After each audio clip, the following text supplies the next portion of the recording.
Você seguramente já se deparou com a seguinte recomendação: menino, tire esse sapato para deixar o pé respirar. Essa concepção de que a pele do nosso pé respira não é errada, mas o sapato e a meia nada têm a ver com isso. A nossa roupa jamais impediu que a pele respirasse. Afinal, o que é respiração e por que razão o sistema respiratório tem esse nome? Qual o real papel dos nossos pulmões na respiração? Como fazem os filósofos, vamos responder essa pergunta formulando outras. Quando somos fetos e estamos aninhados no interior do útero da nossa mãe, nós respiramos? Qual a importância do primeiro choro ao nascer? Por que os alpinistas sentem falta de ar e tonteira quando alcançam grandes altitudes? Responderemos a estas questões no decorrer da aula. Inicialmente, podemos considerar que a respiração é um processo bioquímico, presente em todas as células do nosso corpo. Isso mesmo, o nosso pé respira. Mas o oxigênio que ele recebe não entra pela pele, mas vem pelo sangue. Logo, a retirada da meia e do sapato nada tem a ver com isso, embora possa descolar os seus dedos e voltar a individualizá-los. Afinal, do que se trata a respiração e o que isso tem a ver com o sistema respiratório? Como dissemos, a respiração ocorre no interior de todas as células do organismo, incluindo aqui as células da pele do seu pé, e envolve o transporte de dois gases principais, o oxigênio, O2, e o gás carbônico, CO2. As células consomem o O2 no metabolismo oxidativo no interior das mitocôndrias, ciclo de Krebs e cadeia respiratória. Essas reações produzem CO2, água e uma determinada quantidade de energia. Parte dessa energia fica por algum tempo armazenada no interior das células, em ligações de fosfato, como o ATP. Parte do CO2 produzido é eliminado pelos pulmões. O sistema respiratório composto pelos pulmões e pelas vias aéreas realiza parte desse trabalho. Graças ao funcionamento desse sistema, é possível captar oxigênio na atmosfera e eliminar o excesso de gás carbônico do sangue, em um processo denominado ventilação.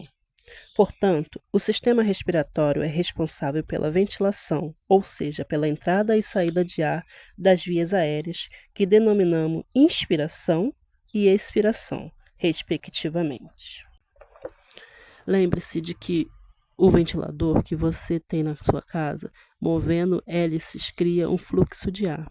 Se o aparelho for desligado, o ar continuará presente, mas não haverá fluxo. O termo ventilação está, portanto, relacionado ao movimento do ar no interior das vias aéreas. Observe a organização geral do sistema respiratório na figura 1.1, na qual você poderá identificar os pulmões no interior da caixa torácica e as vias aéreas. Figura 1.1, esquema de uma visão anterior do sistema respiratório, vias aéreas e pulmões, e da parede do tórax. Por meio da ventilação, o sistema respiratório é capaz de transferir o oxigênio atmosférico para o interior do tórax, onde será coletado em um reservatório denominado alvéolo, que estudaremos mais adiante. Veja então como a ventilação ocorre. O ar contendo oxigênio entra pelas vias aéreas e chega aos alvéolos, onde será transferido para o sangue que está passando pelos pulmões. Recorda-se da circulação pulmonar da aula 25 de Corpo Humano 1? Isso mesmo. Desta forma, uma outra função essencial na respiração também está localizada no sistema respiratório, a hematose. Graças a esse processo, torna-se possível transferir o oxigênio dos alvéolos para o sangue e o CO2 no sentido inverso. Assim, o sistema respiratório é responsável por duas etapas essenciais na respiração: a ventilação e a hematose. Daí em diante, todo organismo vai participar desse processo, que é essencial para a nossa vida. Contudo, ficaram algumas indagações no caminho. Os fetos no interior do útero respiram? Sim, claro. Eles apenas não ventilam. E como em seus alvéolos não existe ar, não ocorre hematose neste nível. Se essas etapas são essenciais, como é que ele sai dessa? Ah, claro, a ventilação e a hematose são realizadas pela mãe, que assim transfere o oxigênio captado na atmosfera para o sangue dela e, por intermédio da placenta, para o sangue fetal. Desta forma, o CO2 do sangue fetal é conduzido pela placenta para o sangue materno e assim eliminado no pulmão da mãe. Vamos examinar no sistema respiratório o trajeto que o ar percorre no interior das vias aéreas até chegar aos alvéolos, no interior dos pulmões. Como os pulmões maternos respondem pela ventilação e por parte da hematose na oxigenação do sangue do feto, é fácil entender que os fetos de mães fumantes comumente têm problemas respiratórios. Feche a boca e abre os olhos. Quando você inspira, o ar penetra na cavidade nasal, através de 2 orifícios denominados narinas. Nessa região existe uma rede de pelos, as vibriças, responsável pela retenção das partículas maiores de poeira. É claro que se você tiver o hábito de aparar esses pelos usando aquela famosa tesourinha, poderá até ficar mais bonito ou bonita, mas a poeira entrará mais livremente no seu nariz. Vamos examinar a morfologia da cavidade nasal nas narinas, na figura 1.2 e 1.3. Figura 1.2. Corte sagital da cavidade nasal, mostrando a estrutura interna e a comunicação da faringe. Figura 1.3. Corte frontal da cavidade nasal, mostrando o septo e as conchas nasais. Repare como a cavidade é estreita e como as conchas nasais aumentam a superfície de contato. Mas todos nós sabemos que é possível inspirar pela boca. Sem dúvida, respirando assim entrará um maior volume de ar, pois a cavidade da boca é mais ampla do que a cavidade nasal, e você ainda poderia ampliá-la com um doce bocejo. Então, por que tanto insistem que a gente inspire pelo nariz? A explicação para isso é muito simples, para que o ar adquira algumas qualidades. A cavidade nasal, além de muito pequena, é dividida por um septo, denominado septo nasal, e cheia de relevos em seu interior, as conchas nasais. As conchas nasais são projeções de lâminas ósseas delgadas recobertas por uma espessa mucosa, a mucosa nasal. Uma das características da mucosa que recobre as superfícies das conchas nasais é a existência de um tecido esponjoso que enche e esvazia de sangue, variando, portanto, o volume da concha nasal. Além do mais, a cavidade nasal se comunica com outros espaços presentes nos ossos frontal, maxilar, esfenoide e etmoide, ossos da face. Esses espaços aerados situados no interior desses ossos são conhecidos como seio da face. A mucosa nasal então penetra e reveste o interior desta cavidade. Nas figuras 1.4.A e 1.4.B, você poderá examinar a localização dos seios da face. Figura 1.4.A. Esquema da face com a localização dos seios da face, maxilar, etimoidal e frontal.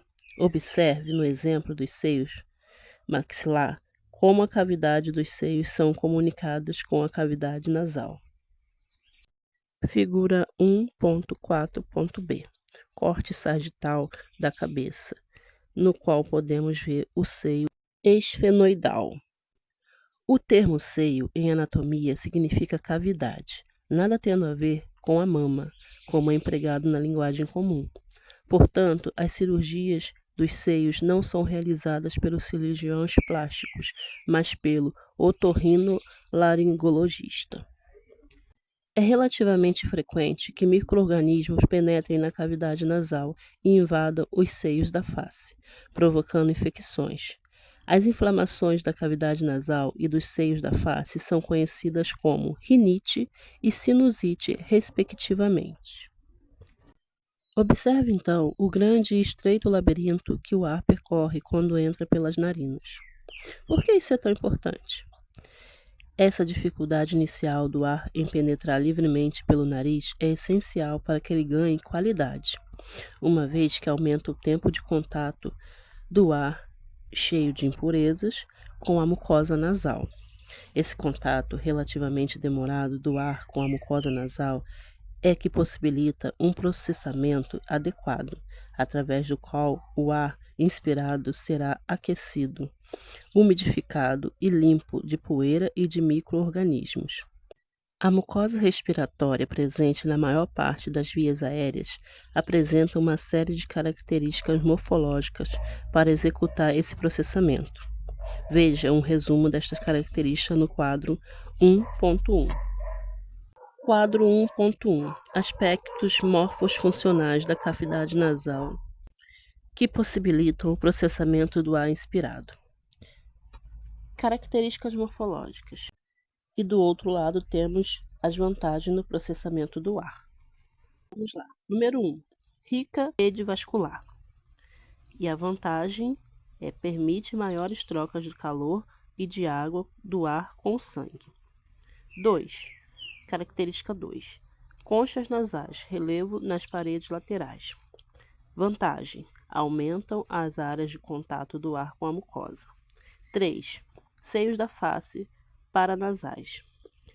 Vantagens: aumentam a característica de contato do ar com a mucosa. Característica 4. Epitélio no qual encontramos células produtoras de muco e células ciliadas. Vantagens: possibilitam a aderência e a eliminação de partículas de poeira e de micro-organismos. 5. Grande quantidade de tecido linfático. Vantagem: promovem a defesa imune. 6. Espaço estreito e tortuoso. Vantagem: produzem um contato mais demorado do ar inspirado com a mucosa. Embora algumas dessas características sejam observadas ao longo de toda a extensão das vias aéreas, o local onde este conjunto de fatores está concentrado é a cavidade nasal. O ar que entra pela cavidade nasal após o processamento dirige-se para a faringe, através de uma comunicação posterior denominada coana. A faringe é um tubo que conduz o ar em direção à laringe. Posiciona-se por trás das cavidades nasal e oral, e por este motivo é que a inspiração pode ser feita pela boca, no caso de necessidade. Examine alguns detalhes da anatomia da faringe e das relações de proximidade com as cavidades nasal e oral na figura 1.5 e 1.6. Figura 1.5. Corte sagital da cabeça e do pescoço, no qual podemos identificar a faringe comunicando-se com a cavidade nasal pelas coanas, com a boca, com a laringe e o esôfago. O orifício da tuba aditiva foi assinalado na figura. Figura 1.6. Vê-se um esquema da faringe na qual a parede posterior foi cortada longitudinalmente. Cada posição da faringe é denominada de acordo com as relações de proximidade que estabelece. Além das cavidades nasal e oral, a faringe está comunicada com a laringe, passagem do ar, e com o esôfago, passagem de alimentos. Assim, os trajetos do alimento e do ar são cruzados na faringe. A entrada do ar no tubo digestivo não causa maiores problemas, mas quando algum alimento ou água entra na via aérea, é um sofrimento que você já deve ter experimentado. Durante o almoço no qual você é o convidado especial, aquela porção de farofa que você coloca na boca conversando com alguém ao lado, pode ser inspirada para o interior da laringe e aí, cofe, cofe, cofe. Pronto, eis o almoço inesquecível. Você começa a tossir e enfrentará um novo desespero, será espancado. Alguém invariavelmente vai lhe aplicar uns tapas nas costas na inútil tentativa de expulsar a farofa da laringe, como quem expulsa um resto de shampoo do frasco. Levante a mão em sinal de que está tudo sob controle e encerre esse espancamento imediatamente. Fique apenas engasgado. No teto da faringe, nas proximidades com a base do crânio, existe um aglomerado de tecido linfático, constituindo as amígdalas, tônsilas da faringe. Quando ocorre uma amigdalite neste nível, há um aumento do volume das amígdalas, provocando pela proximidade uma obstrução das coanas. Esse aumento amigdaliano bloqueia a passagem do ar pela cavidade nasal e obriga o indivíduo a respirar pela boca. Uma outra importante estrutura da faringe é a tuba auditiva, que faz a comunicação dos dois lados com a caixa do tímpano, orelha média, que você estudou na aula 10 de Corpo Humano 1, audição. Esta comunicação é importante no controle das pressões no interior do tímpano. As amígdalas ou tônsilas da faringe são mais conhecidas como adenoides, e sua remoção, no caso citado no texto, restabelece a respiração nasal. A porção superior da cavidade nasal representa a mucosa distinta do restante da via aérea. Trata-se da mucosa olfatória, que você já estudou na aula 11 de Corpo Humano 1, olfato. No restante da cavidade nasal e ao longo de toda a via aérea, encontramos a mucosa respiratória. Atividade 1. Algumas pessoas são portadoras de desvio de septo nasal ou de aumento do tecido linfático local, que obstrui a cavidade nasal, a passagem livre do ar, e assim passam a respirar pela boca. Embora este tipo de respiração oral seja possível graças à comunicação da boca com as vias aéreas, qual é o prejuízo que esse tipo de respiração oral traria ao longo do tempo para a função respiratória? Resposta comentada. A manutenção da respiração pela boca por um tempo prolongado, especialmente a inspiração, reduz o processamento de ar.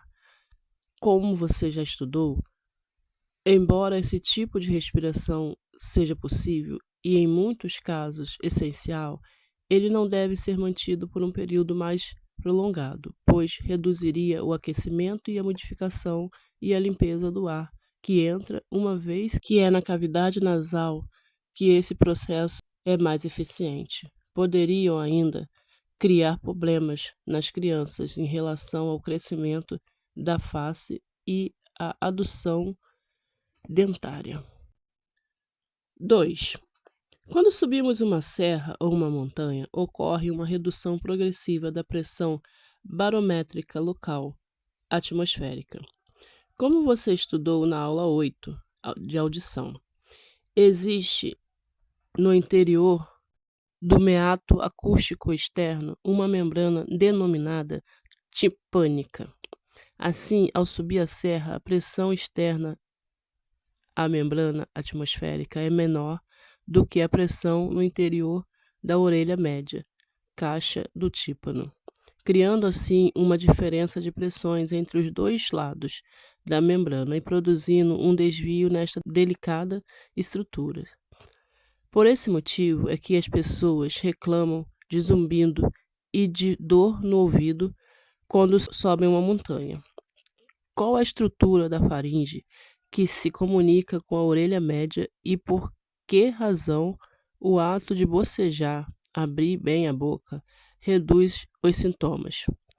Por que motivo esse desconforto não é causado nas viagens aéreas? Resposta comentada. A tuba auditiva é a estrutura envolvida na comunicação da faringe com a orelha média. Ao abrir amplamente a boca, como ao bocejar, a pressão atmosférica que já estava aplicada à superfície externa da membrana do tímpano passa a estar também em contato com a superfície interna da membrana, uma vez que o ar entra pela boca, faringe, tuba auditiva e finalmente atinge a orelha média. Assim, com esta manobra, desaparece a diferença de pressões causadoras do desconforto e os sintomas diminuem. Nas viagens aéreas, o ouvido é pressurizado, ou seja, a pressão no interior do ouvido é mantida constante e assim a altitude não influencia a membrana do tímpano. A membrana auditiva é também conhecida como trompa Eustáquio, que homenageia um médico e anatomista italiano Bartolomeu Eustachio, que viveu entre os anos de 1520 a 1574. Ele descobriu esta comunicação entre a faringe e a orelha média. O termo trompa deriva do salpicus, do grego, e salpinis, do latim, e significa tuba, um instrumento em forma de cone usado para emitições. A inflamação da tuba é denominada salpingite. Gonzaguinha viveu entre os anos de 1945 a 1991. Nome artístico do compositor e cantor Luiz Gonzaga Nascimento Filho, nascido no Rio de Janeiro, tornou-se um dos maiores expoentes do movimento da vanguarda da música popular brasileira.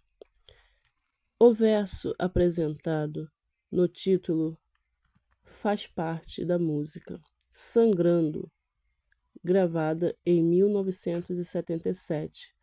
O nome Gonzaguinha foi adotado em homenagem a seu pai, o compositor e cantor pernambucano Luiz Gonzaga, que viveu entre os anos de 1912 e 1989, o rei do Baião. Quando eu soltar a minha voz, por favor, entenda. Em Sangrando, Gonzaguinha nos lembra uma importante função do sistema respiratório, a fonação. O ar inspirado sai dos pulmões pelas vias aéreas e no nível da laringe sofre uma ação do movimento das cordas vocais, e assim uma série de sons de diferentes intensidades, frequências e timbres podem ser emitidos. Além da importante ação das cordas vocais, a voz humana é ainda modulada pela ação da língua, do palato mole e dos lábios. Vamos examinar a anatomia da laringe e como as cordas vocais se movimentam. Na figura 1.7, podemos observar a localização e a estrutura cartilaginosa da laringe, com os principais relevos da superfície. Figura 1.7. Projeção da face anterior do pescoço da laringe, na qual analisamos os principais pontos de referência para esta localização. Inicialmente, a laringe é um tubo de parede cartilaginosa que se localiza entre os ossos hioide e a cartilagem cricoide, na face anterior do pescoço.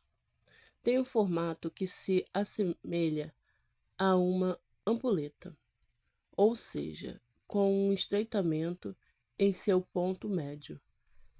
Este estreitamento localizam-se as cordas vocais. O ar proveniente da faringe penetra na laringe pelo adito, entrada da faringe. Esta entrada é protegida pela epiglote, uma prega que em forma de folha de árvore, que mostra uma certa rigidez devido à existência de uma cartilagem em seu interior, a cartilagem epiglótica. A epiglote é uma estrutura importante na função respiratória, pois evita que o alimento deglutido penetre na laringe. No local do estreitamento encontramos 4 pregas da mucosa, as pregas vestibulares e as pregas vocais, cordas vocais. Esta região onde se localizam as pregas é denominada glote. Na figura 1.8 e 1.9, temos uma visão do interior da laringe e podemos identificar esta estrutura interna. Figura 1.8. Modelo de uma corda sagital da laringe, no qual destacamos suas principais estruturas internas, bem como as principais cartilagens que sustentam a sua forma.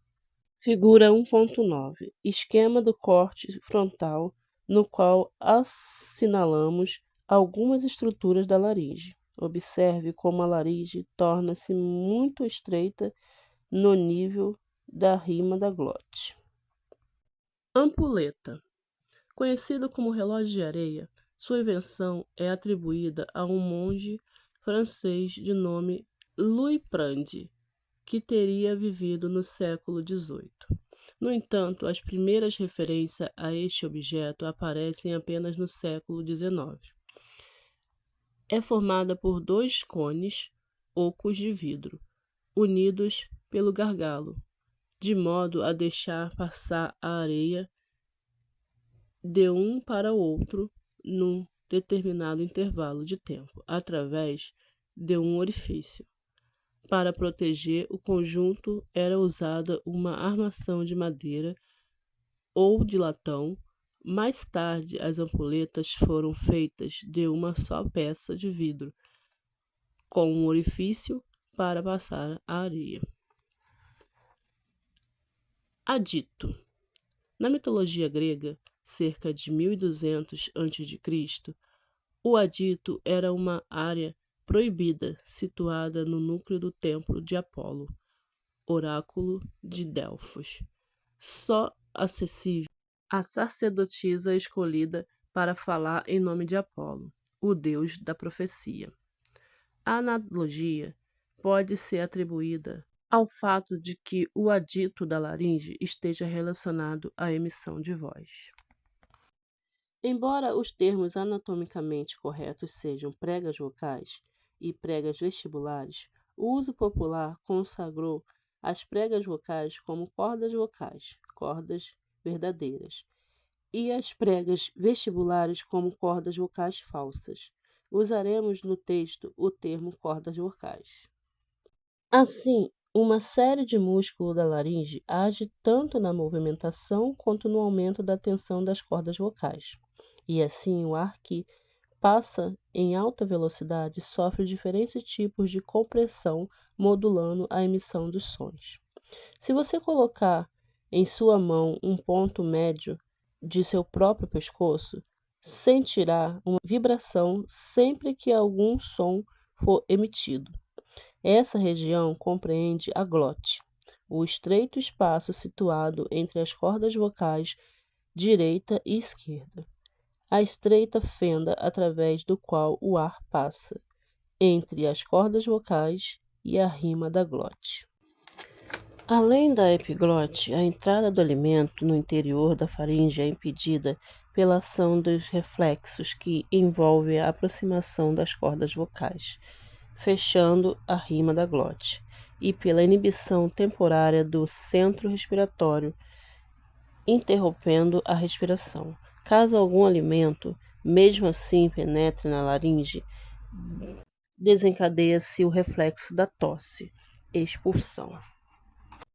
Para cumprir a atividade seguinte, 3 e 4, você deve inicialmente consultar as figuras 1.10a e 1.10b, que representam a visão que o médico tem quando procede a um exame laringoscópico.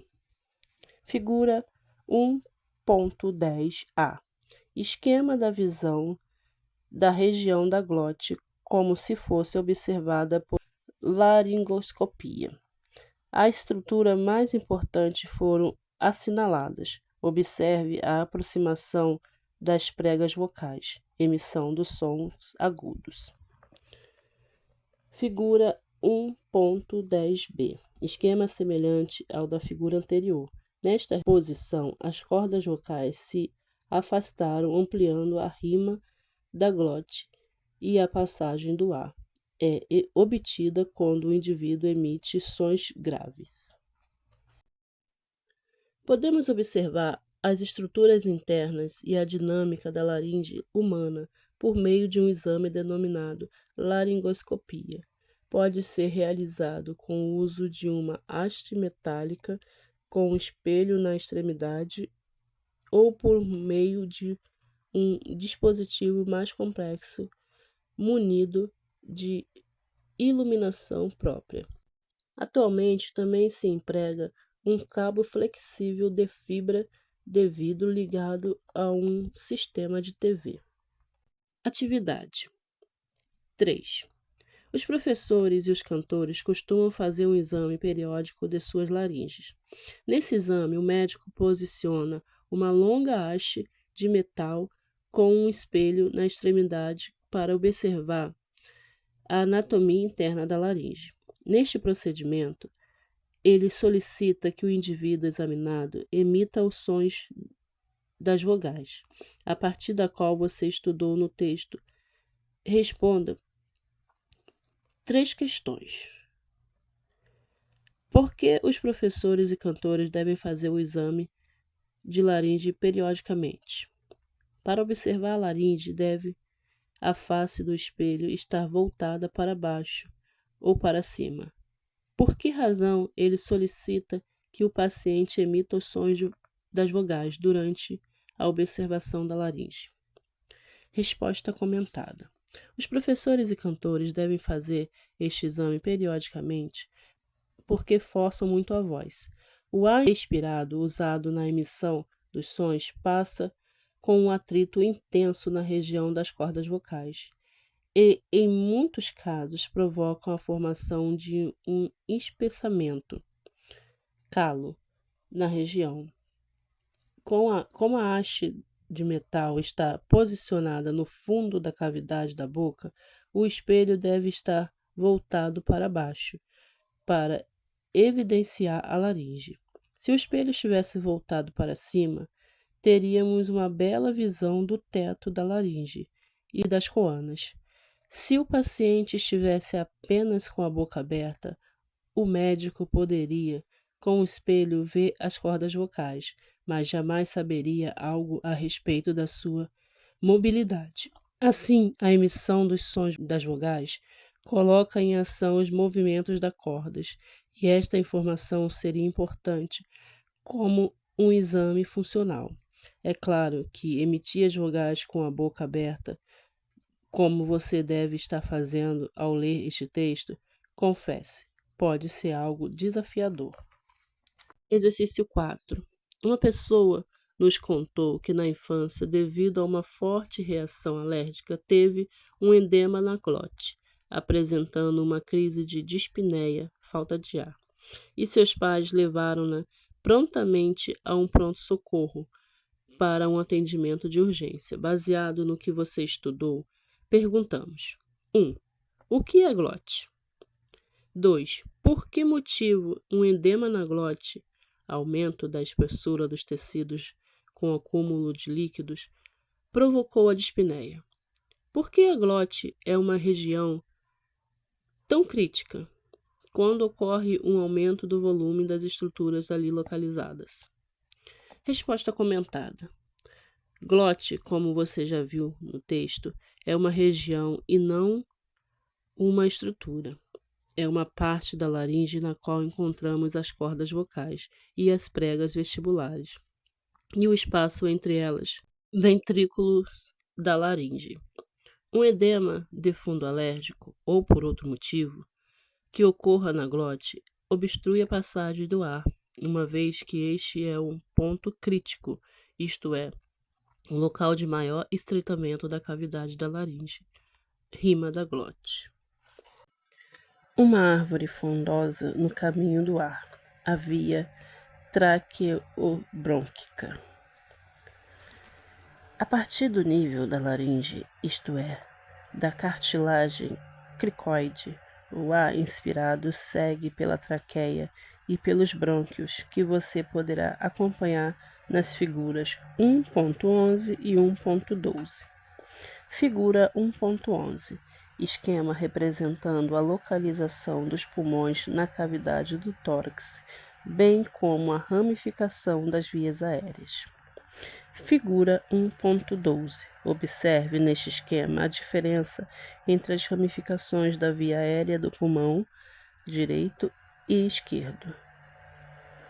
Legenda: B igual a brônquio, P igual a principal, L igual a lobo, S igual a superior, M igual a médio, I igual a inferior, D igual a direito, E igual a esquerdo. A traqueia projeta-se desde a transição com a laringe até o interior do tórax, no qual, logo acima do coração, se divide em 2 brônquios principais, direito e esquerdo. Cada um dos brônquios dirige-se ao pulmão correspondente. O ar que foi inspirado neste ponto divide-se em duas correntes, distribuindo-se aos dois pulmões. No interior dos pulmões, os brônquios principais se dividem em brônquios lobares, que se distribuem aos lobos dos pulmões, sendo 3 lobos à direita e 2 à esquerda. Por sua vez, os brônquios lobares voltam a se dividir em brônquios segmentares, no número de 18, sendo 10 à direita e 8 à esquerda. E assim as divisões vão se sucedendo, perfazendo 23 gerações de divisão de dutos, criando desta forma uma grande arborização do sistema traqueobrônquico. A ramificação das vias aéreas e a formação dos alvéolos podem ser observadas na figura 1.13 e 1.14. Figura 1.13. Esquema representando a ramificação das vias aéreas e a comunicação final com os alvéolos. Figura 1.14. Esquema da chegada das vias aéreas nos sacos alveolares. Podemos ainda observar como os alvéolos são densamente envolvidos por uma rica malha de capilares pulmonares. Finalmente, o ar chega aos alvéolos, que são dilatações saculares que apresentam uma íntima associação de proximidade com os capilares pulmonares. Os pulmões de um homem adulto têm em média 300 milhões de alvéolos. Nesta interface alvéolo-capilar é que ocorre a hematose, isto é, a difusão dos gases respiratórios. Um esquema das trocas entre os alvéolos e os capilares é mostrado na figura 1.15. Figura 1.15. Esquema representando a arterialização do sangue venoso pulmonar, graças à hematose. Observe a importância do sistema circulatório na respiração. No interior de cada um dos lobos de ambos os pulmões existe uma outra unidade denominada segmento. Este é suprido por um único brônquio segmentar e por um ramo segmentar da artéria pulmonar. Este conhecimento da existência de segmentos como unidades isoladas foi muito importante nas cirurgias pulmonares, pois quando alguma doença está localizada em uma pequena área do pulmão, pode-se remover apenas um segmento, não sendo necessária a retirada de um lado inteiro, como se fazia no passado. A estrutura cartilaginosa. Nos tubos de maior calibre, a via aérea é revestida com placas cartilaginosas que mantêm constante a luz tubular, protegendo-a contra o colabamento respiratório. Contudo, nos brônquios de pequeno calibre, microscópicos, estas placas vão desaparecendo e sendo substituídas por musculatura lisa. As figuras 1.16, 1.17 e 1.18 mostram a estrutura das paredes das traqueias e dos brônquios de grande e de pequeno calibre. Figura 1.16. Corte transversal da traqueia, no qual podemos observar a presença de um esqueleto cartilaginoso em sua parede. Figura 1.17. Corte transversal de um brônquio de calibre médio, no qual podemos ver, além da presença de alguns segmentos de cartilagem, a existência de um músculo liso. Figura 1.18. Corte transversal de um brônquio. Verifique que a estrutura cartilaginosa não está presente, mas há um grande desenvolvimento de músculo liso em suas paredes. Devido à existência de um esqueleto cartilaginoso, esses bronquíolos musculares sofrem um colapso, sempre que as pressões externas superam a pressão interna, bloqueando o fluxo de ar. Isto ocorre normalmente na expiração forçada. A consequência deste colapsamento dos brônquios na expiração forçada é que parte do ar presente nos alvéolos fica retida, mesmo que você faça um esforço máximo para expulsá-lo. Este volume de ar que fica retido é denominado volume residual, e você verá na aula seguinte a importância desse volume residual na respiração. Além das modificações que vão ocorrendo na estrutura da parede dos brônquios, à medida que a ramificação vão se sucedendo, vamos ainda considerar o comportamento da geometria da via aérea. Existe uma relação entre a área interna da traqueia e dos brônquios e a resistência que o ar enfrenta ao se deslocar. Um tubo cartilaginoso deixa passar um fluxo com menor resistência do que outro tubo bem mais estreito. Assim, à medida que a ramificação vai ocorrendo, a área interna da via aérea vai aumentando, reduzindo assim a resistência do fluxo de ar. Autolar. Querem nos convencer de que a área interna da traqueia é extremamente menor do que a área dos brônquios? Pasme, caro aluno, é isso mesmo que ocorre. Lembre-se de que só temos uma única traqueia e milhares de brônquios. Assim, a área bronquiolar somada a todas as unidades torna-se muitas vezes maior do que a área da traqueia. Estima-se que cerca de 90% da resistência das vias aéreas à passagem do ar está concentrada na parte mais alta, cavidade nasal, até os brônquios mais calibrosos, e apenas 10% da resistência está localizada nos bronquiolos. Atividade 5. Nos indivíduos em crise asmática, ocorre uma dispneia intensa devido à existência de uma contração mantida da musculatura brônquica. Broncoespasmo. Esta obriga o paciente a fazer uso de uma substância broncodilatadora através de uma bombinha.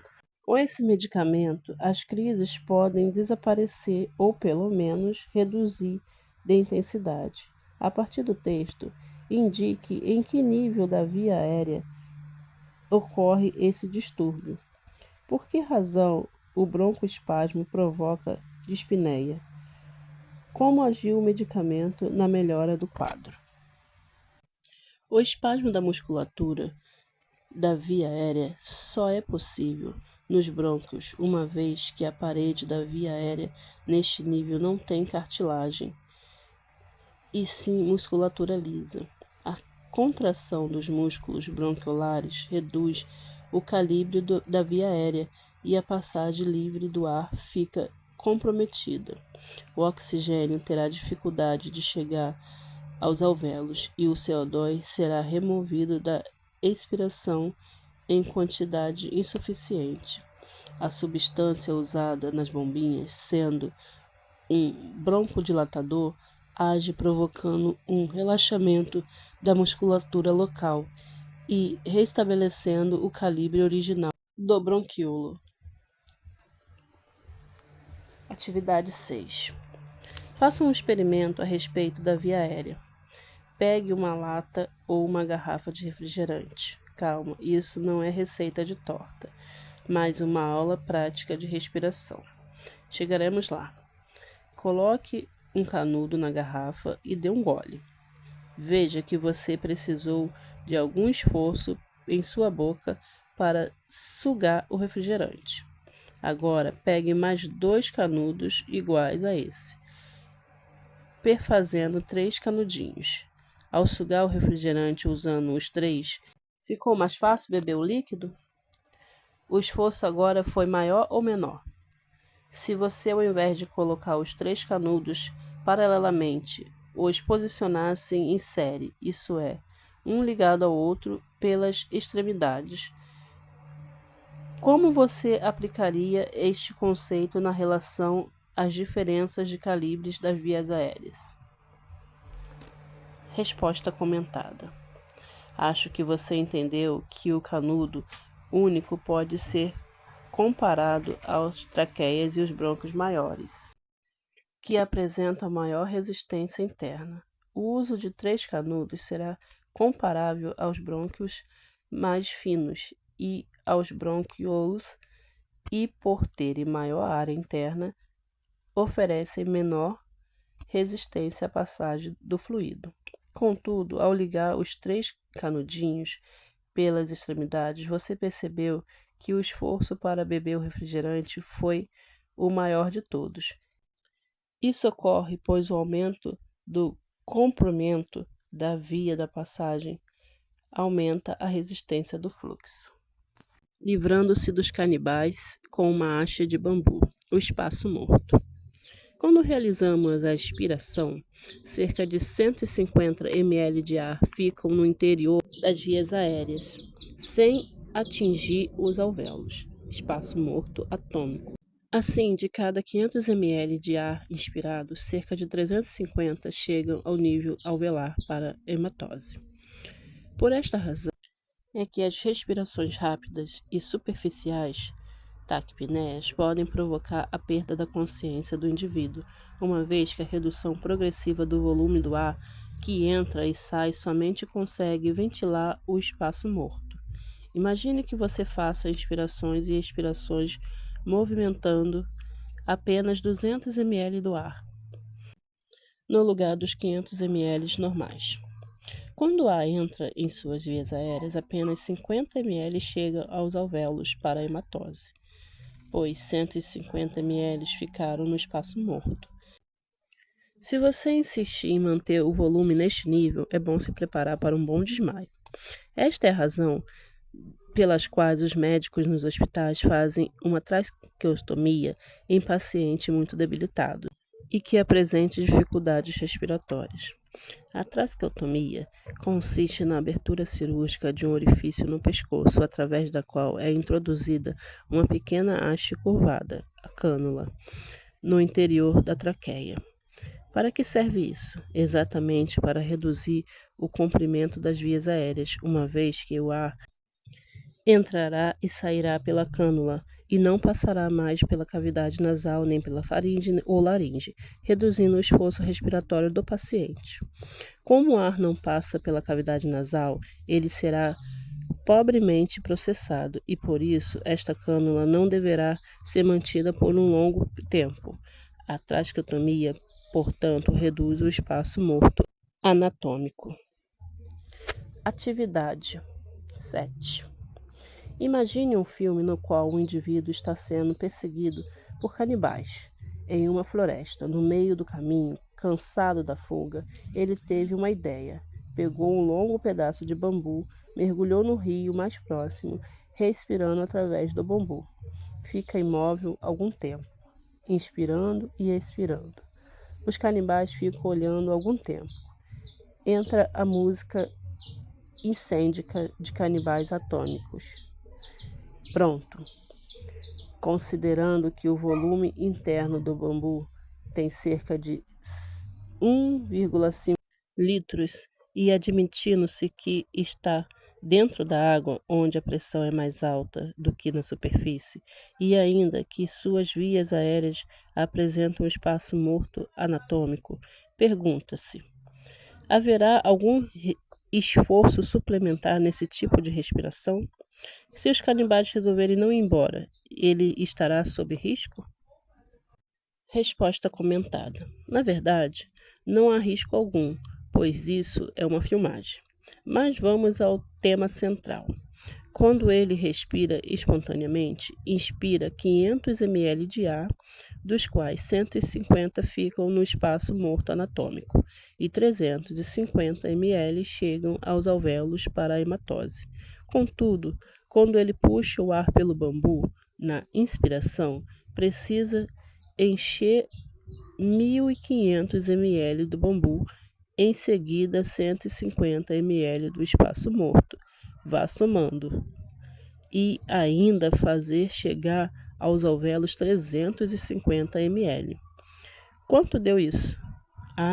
2.000 ml, ou seja, ele precisa inspirar e expirar em seguida 2 litros de ar.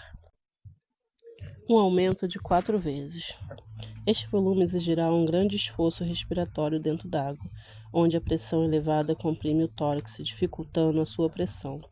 Se os canibais sentarem para esperar, acho melhor que o diretor corte a cena. Isto é o que acontece com os escafandristas que mergulham ligados ao barco por um longo tubo pelo qual recebem o ar. Julie Andrews, nascida em 1935, nome artístico da atriz inglesa Julia Elizabeth Wills, que protagonizou o célebre filme A Noviça Rebelde. Trata-se da primeira cena do filme, o trecho da música tema The Sound of Music. Referindo-se ao texto, significa literalmente as colinas estão vivas com o som da música. Sob Julia Andrews, helicópteros e movimentos dos nossos cílios.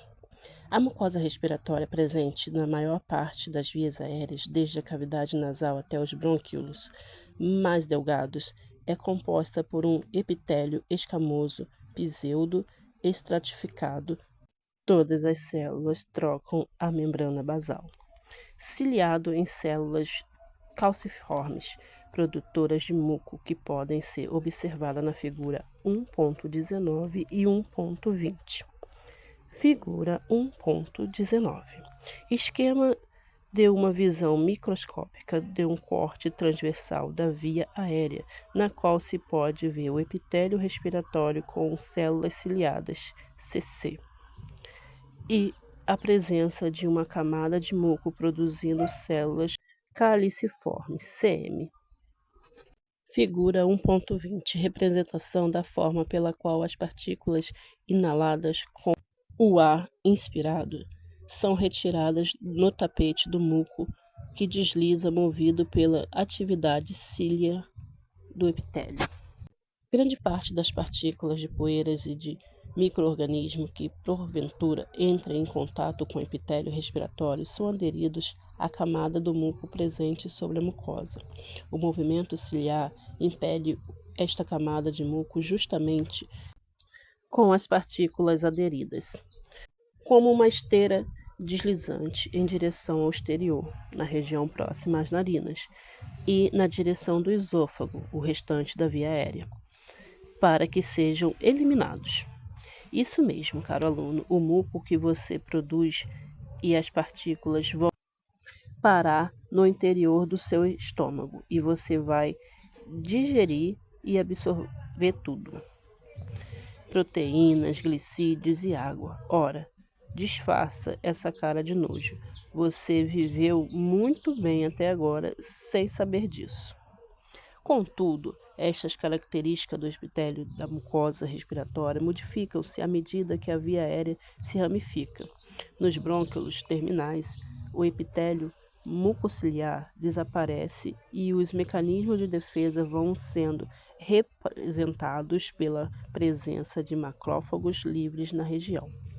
A hidratação do epitélio respiratório é um processo essencial para manter a fluidez do muco protetor e garantir o seu suave deslizamento pelo movimento ciliar das células epiteliais. Por esta razão é que as crianças e adultos que vivem em cidades com ar muito poluídos são submetidas à nebulização, no qual o oxigênio é misturado a algum tipo de líquido para manter a hidratação e a fluidez do muco, pois a atividade ciliar não é capaz de mover um tapete de muco quando se estiver muito viscoso e espesso. O movimento dos cílios da mucosa respiratória lembra o vento batendo no trigal, com a haste do trigo desenvolvendo movimentos circulares, exatamente como no filme A Noviça Rebelde, quando a mocinha Maria Julie Andrews corria em uma colina. A indústria da década de 1930 cantando, e o helicóptero de filmagem criava o efeito da vegetação. Recomendaria que você procurasse esse filme e o assistisse, não apenas para confirmar a cena de abertura, mas porque este foi um filme extraordinário. Atividade 8. Como você já deve saber, o fumo causa uma série de problemas respiratórios. Dentre eles, vamos destacar nesta aula a destruição do epitélio ciliado da mucosa respiratória e o ressecamento do muco produzido.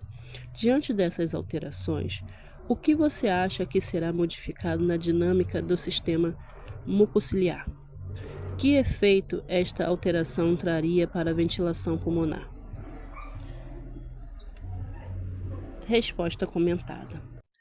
Você deve ter percebido logo que nestes destemidos fumantes e sua fumaça voadora, o muco ressecado e o desaparecimento dos cílios do epitélio respiratório conduzem ao mesmo efeito: perder a capacidade de eliminar qualquer impureza retida neste sistema. Como o muco encontra-se muito espesso, os poucos cílios não conseguem remover esse tapete, que vai se acumulando. Este acúmulo vai provocando a redução do espaço útil para a passagem do ar e a via aérea vai sendo obstruída pela secreção retida do muco. Resumindo, a ventilação vai sendo comprometida uma vez que pouco ar entrará e sairá. Deslizar pode, mas separar não. Calma, não é forró, são as pleuras. Examinando os pulmões no interior da cavidade do tórax, vemos que eles são envolvidos pelas pleuras, uma membrana dupla que reveste separadamente os dois pulmões. Vamos ver estes envoltórios na figura 1.21. Figura 1.21. Disposição das pleuras parietal e visceral em dois cortes, deixando entre elas uma cavidade cheia de líquido, a pleura. As pleuras são fixadas fortemente às paredes do tórax, pleura parietal, e os pulmões, pleura visceral. O espaço entre elas é denominado espaço ou cavidade pleural, na qual encontramos uma fina película de líquido pleural. As cavidades pleurais dos dois pulmões são independentes, ou seja, não se comunicam. Para que servem as pleuras e qual a importância deste líquido? A fina camada do líquido pleural é importante na mecânica respiratória que você vai estudar na próxima aula. Mas vamos, neste momento, sugerir que você faça um experimento. Inicialmente, pegue 2 lâminas de vidros bem secas, como as utilizadas em molduras de quadro. Essas lâminas vão similar as 2 pleuras. Coloque uma lâmina sobre a outra e tente realizar 2 movimentos. Deslize as lâminas entre si e, em seguida, tente separá-las. Então, foi fácil realizar esse movimento? Você percebeu que houve algum atrito no deslizamento e os vidros podem ter sido arranhados? A separação das 2 lâminas foi uma tarefa realizada sem maiores esforços. Agora pingue algumas gotas de água pura entre elas e junte-as novamente. Essa água vai se comportar como líquido pleural. A dificuldade em deslizar e separar foi idêntica? Você vai observar que com o líquido é muito mais fácil deslizar um vidro sobre o outro, mas haverá grau maior de dificuldade em separar as 2 lâminas. Transpondo este experimento para a estrutura pleuropulmonar, pode-se ver que o líquido pleural apresenta uma propriedade de permitir o livre deslizamento dos pulmões, pleura visceral, em relação à parede do tórax, pleura parietal, durante os movimentos respiratórios, reduzindo assim o atrito entre as superfícies de contato. Em contrapartida, este líquido cria uma aderência entre as 2 pleuras, quando a parede torácica é expandida na inspiração e retraída na expiração. Por meio deste mecanismo, os pulmões acompanharão os deslocamentos da parede do tórax, como se estivessem colados a ela. Chamamos de pleurite a inflamação de qualquer uma das pleuras e de derrame pleural o aumento do volume do líquido pleural que, dependendo do volume coletado, pode causar transtornos à dinâmica da respiração. Atividade número 9. Imagine um indivíduo que teve o seu tórax perfurado do lado direito em um acidente e que entrou ar atmosférico na cavidade pleural, que em condições normais é preenchida por um volume mínimo de líquido pleural. Sabendo-se que o ar não apresenta as mesmas propriedades de adesividade do líquido, o que você espera que ocorra quando a parede do tórax expandir na inspiração? Este problema afetará também a inspiração do pulmão esquerdo? Explique. Resposta comentada.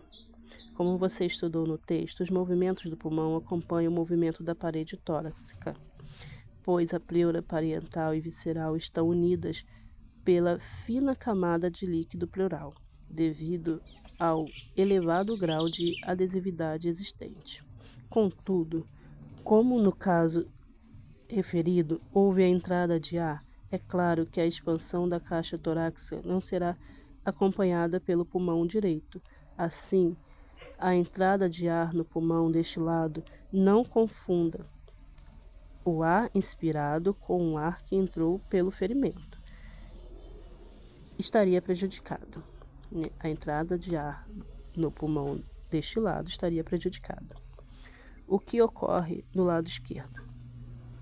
Claro que você deve ter percebido que, como a cavidade pleural não se comunica, o lado esquerdo continuará a ventilar sem problemas.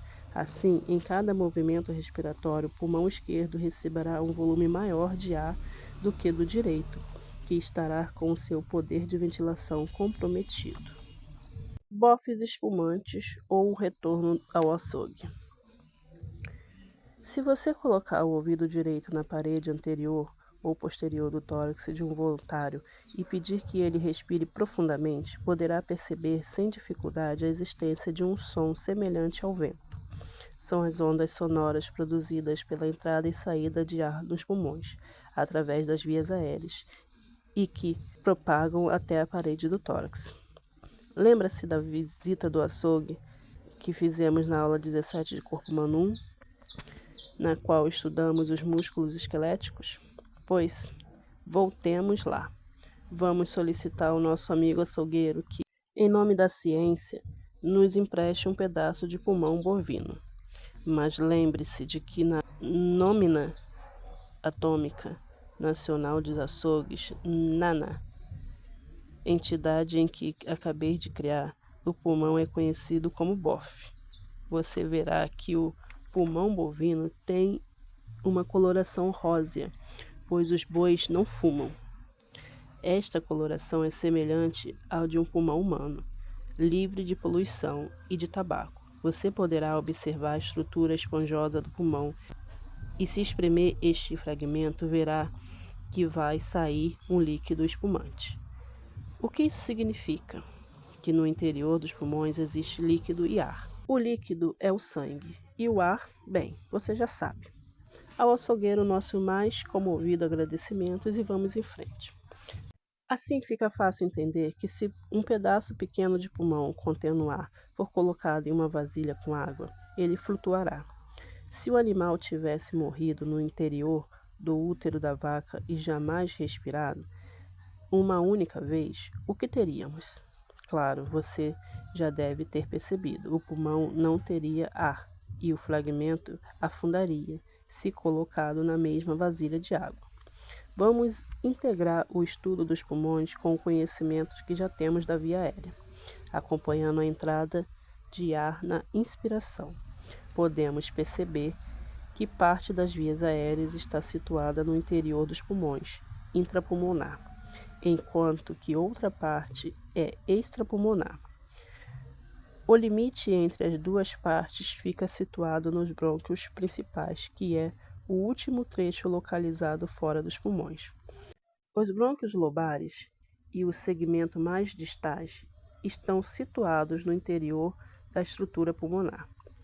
Vamos então examinar a anatomia do pulmão humano, na figura 1.22.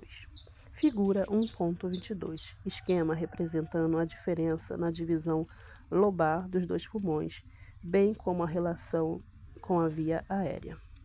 Observe que os pulmões lembram a figura de uma pirâmide com os ápices projetados superiormente, próximo às clavículas, e as bases inferiormente em contato com o músculo diafragma, que estudaremos em seguida. É fácil identificar cada um dos pulmões, mesmo separadamente, uma vez que o pulmão direito apresenta 3 fissuras, dividindo-o em 3 lobos, superior, médio e inferior, e o esquerdo em 2 lobos, superior e inferior, separados por uma única fissura. O pulmão esquerdo é ligeiramente menor do que o do lado direito, pois o coração ocupa uma parte do lado esquerdo do tórax. Contudo, ambos recebem o mesmo volume de ar. Como respiramos? Na figura 1.23 e 1.24, podemos ver uma representação da dinâmica respiratória. Figura 1.23. Observe nesse esquema como se dá o movimento do diafragma, aumentando e diminuindo o volume da cavidade do tórax na inspiração e expiração, respectivamente. Figura 1.24. Nesse esquema, podemos observar como o movimento do externo e das costelas, articulada na coluna vertebral, provoca o aumento e uma diminuição do volume da cavidade do tórax. Você pode observar que ao inspirar ocorre o movimento de expansão da parede do tórax.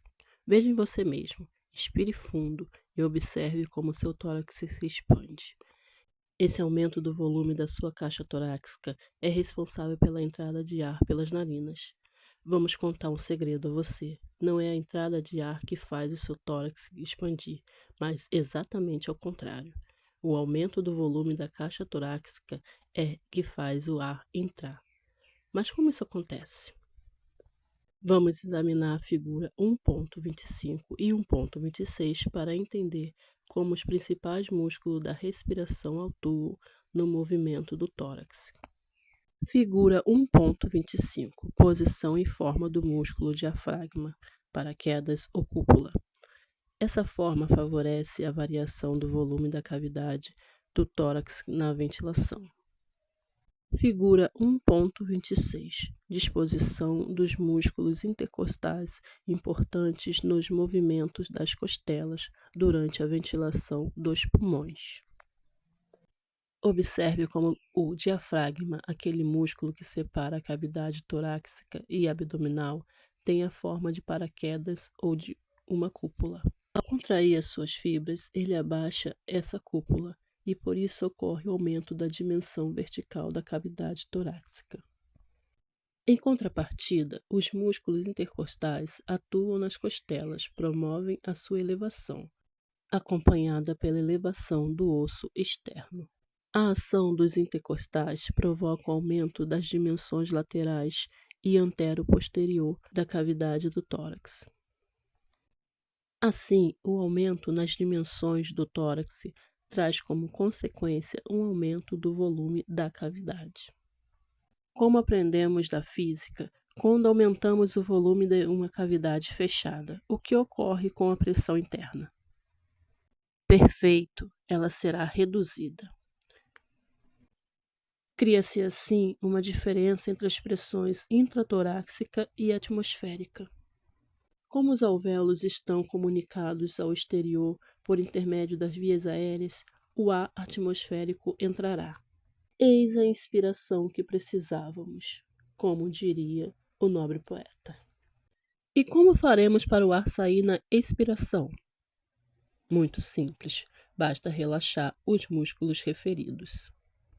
A parede do tórax e os pulmões, que foram esticados na inspiração, agora sem o efeito da musculatura, volta ao estado anterior, como se fosse um elástico. Nesse processo, dá-se o inverso, ou seja, reduz-se o volume do tórax com um consequente aumento da pressão interna, que assim se torna maior do que a pressão atmosférica.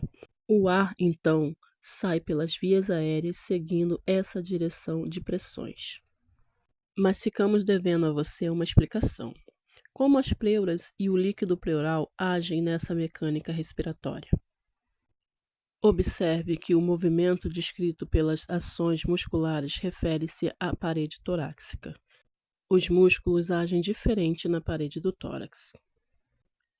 Como é que esses movimentos são acompanhados por movimento dos pulmões, que também se expandem na inspiração e se retraem na expiração? A parede do tórax se expande e traciona a pleura parietal, que, aderida pela alta tensão superficial do líquido pleural, atrairá a pleura visceral. Assim, os alvéolos são tracionados e têm o seu volume interno aumentado. Portanto, a ventilação dos nossos pulmões depende em grande parte desta aderência do líquido pleural, a quem prestamos agora a nossa mais sincera homenagem. O que ocorre quando precisamos aumentar a nossa capacidade de ventilar os pulmões quando estamos fazendo algum exercício? Claro, se em repouso inspiramos e expiramos cerca de 0,5 litros de ar, como faremos para aumentar esse volume para 1 litro? Há dois mecanismos simultâneos. O primeiro, através de um recrutamento de um número maior de fibras dos músculos que já estavam atuando, como o diafragma e os intercostais. Em segundo lugar, por meio da ação dos músculos auxiliares ou acessórios, que normalmente não são usados na respiração, mas que são acionados em uma emergência, como os músculos peitoral maior e esternocleidomastoideo. Como você já deve ter percebido, na expiração em repouso não há ação dos músculos expiratórios, uma vez que a saída do ar depende de um relaxamento dos músculos inspiratórios e um retorno do tórax ao estado inicial, devido a uma retração elástica da parede e dos pulmões. Contudo, há momentos em que a expiração deve ser forçada, como ocorre nos exercícios físicos, na tosse e em caso de dispneia, como ocorre na asma. Nestas situações, somos obrigados a recrutar a ação da musculatura expiratória, como por exemplo os músculos da parede abdominal, para que o maior número de ar possa ser retirado do tórax. Mas lembre-se que os músculos são comandados pelo sistema nervoso. Existem centros respiratórios no encéfalo, que mandam estímulos pela medula espinhal e pelos nervos, esses estímulos chegam aos músculos respiratórios. O uso do termo respirar por aparelhos é empregado quando, por alguma razão, os centros respiratórios não conseguem emitir sinais para que os músculos promovam as modificações no tórax necessário à ventilação pulmonar. Assim, torna-se essencial que aparelhos soprem o ar no interior dos pulmões e, em seguida, deixe que ele saia devido à elasticidade do tórax, ou, em alguns casos, o retire ativamente. Em tais casos, não se pode contar com atividade muscular. Atividade 10. Como você estudou neste tópico, a ventilação dos nossos pulmões depende da interação com alguns sistemas. Doenças ou lesões no sistema nervoso ou nos nossos músculos ou ainda no nosso esqueleto podem comprometer a entrada e saída de ar nos pulmões. Sim, explique como uma pessoa com uma acentuada cifose, corcunda, respira com deficiência. Neste caso, sugerimos que você simule em seu próprio corpo uma deformação desse tipo e tente respirar amplamente. Estou segura que você acertou em cheio. Deve ter percebido que ao simular uma deformidade, fica muito difícil respirar, pelo menos um bom volume de ar. As costelas precisam se mover livremente, articuladas na coluna vertebral. Se a nossa coluna estiver deformada, as costelas perderão a sua mobilidade e a dinâmica torácica ficará comprometida. As pessoas portadoras de deformidades do tórax são potencialmente doentes respiratórios. Conclusão. Podemos então concluir que a respiração é um processo que ocorre no interior de todas as células do organismo e que o sistema respiratório é responsável direto por duas etapas essenciais na respiração: a ventilação dos alvéolos e a hematose. Estas etapas permitem, em última análise, que o oxigênio atmosférico seja conduzido aos capilares pulmonares e distribuídos a todas as células. Resumo: o sistema respiratório é composto pelas vias aéreas que permitem uma constante movimentação do ar para dentro e para fora, e pelas unidades pulmão/parede torácica, cuja mecânica é provida pela ação do sistema nervoso e dos músculos respiratórios. Além do mais, uma série de componentes age na qualidade do ar que entra, que inclui a sua umidificação, o aquecimento e a eliminação de partículas estranhas suspensas. Atividades finais. 1. A exposição da mucosa nasal ao frio causa uma reação imediata aos vasos da mucosa, especialmente no interior das conchas nasais. Este estímulo térmico provoca uma vasodilatação local e o aumento da produção de muco. Considerando que os espaços disponíveis à passagem do ar na cavidade já são diminutos, o que você espera que ocorra com a respiração nasal?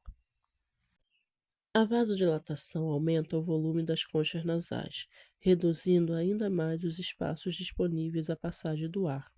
Além do mais, o aumento do muco produzido cria uma camada extra na superfície do epitélio respiratório. Ambos os efeitos levam à obstrução da cavidade nasal e obrigam o indivíduo a respirar pela boca. Atividade 2. Acompanhe uma partícula entrando na cavidade nasal e se dirigindo ao pulmão direito até atingir algum dos seus segmentos na região do ápice. Descreva o trajeto completo dessa partícula sem omitir qualquer estrutura que ela encontrará no caminho. Resposta comentada. Em sua longa viagem, a partícula entrará pelas narinas, seguirá toda a cavidade nasal e, através das coanas, seguirá para a nasofaringe.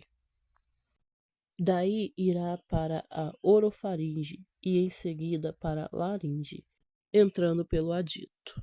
Passará pela glote entre as quatro espegas vestibulares duas e vocais duas e seguirá em direção à traqueia. Dobrará à direita para penetrar no bronco principal direito. E como deve chegar ao ápice, terá que necessariamente penetrar no brônquio lobar superior, entrando em um dos seus segmentos. 3. Qual a importância da presença dos anéis cartilaginosos nas vias aéreas e qual a consequência da ausência desta cartilagem no nível dos brônquios? Resposta comentada. Os anéis cartilaginosos impedem que a via aérea seja colapsada quando a pressão externa supera a interna, como ocorre normalmente no final de uma expiração forçada. Este colapso ocorrerá, entretanto, nos bronquíolos, uma vez que eles não dispõem deste esqueleto cartilaginoso. O resultado será um fechamento bronquiolar com retenção de um volume de ar residual nos alvéolos. Atividade 4. Considerando que a parede dos bronquíolos é constituída por músculo liso, que tipo de função esse músculo liso pode desempenhar na ventilação dos alvéolos por eles supridos com ar? Resposta comentada. Graças à presença da musculatura lisa em suas paredes, o bronquíolo é capaz de aumentar broncodilatação ou diminuir broncoconstrição, a oferta de ar aos alvéolos por eles supridos. Este é um importante mecanismo empregado no controle da ventilação alveolar que você vai ver com detalhes na próxima aula. Atividade 5. Nas colunas abaixo, listamos uma série de acontecimentos da fase inspiratória da ventilação pulmonar. Coloque tais acontecimentos em ordem cronológica, de 1 a 8. Contração do diafragma e dos músculos intercostais. Potenciais elétricos seguidos pelos neurônios motores da medula espinal. Queda na pressão no interior do tórax e dos alvéolos. Criação de uma diferença de pressão entre os alvéolos e a atmosfera. movimentação da pleura visceral aderida à pleura parietal pelo líquido pleural, estímulo originado no centro respiratório encefálico, aumento de volume da cavidade torácica e dos alvéolos, entrada, fluxo de ar nas vias aéreas, movimentação das paredes do tórax. Resposta comentada. A sequência correta da resposta é 3, 2, 6, 7, 4, 1, 5, 8, 4. E você poderá perceber que cada acontecimento provocará um efeito seguinte, culminando com a última etapa, que é a entrada de ar nos alvéolos. Então, colocando os efeitos em ordem, ficaria: 1. Estímulo originado no centro respiratório encefálico. 2. Potenciais elétricos seguindo pelos neurônios motores na medula espinal. 3. Contração do diafragma e dos músculos intercostais. 4. Movimentação das paredes do tórax. 5. Aumento do volume da cavidade torácica e dos alvéolos. 6. Queda na pressão no interior do tórax e dos alvéolos. 7. Criação de uma diferença de pressões entre os alvéolos e a atmosfera. 8. Entrada, fluxo de ar nas vias aéreas.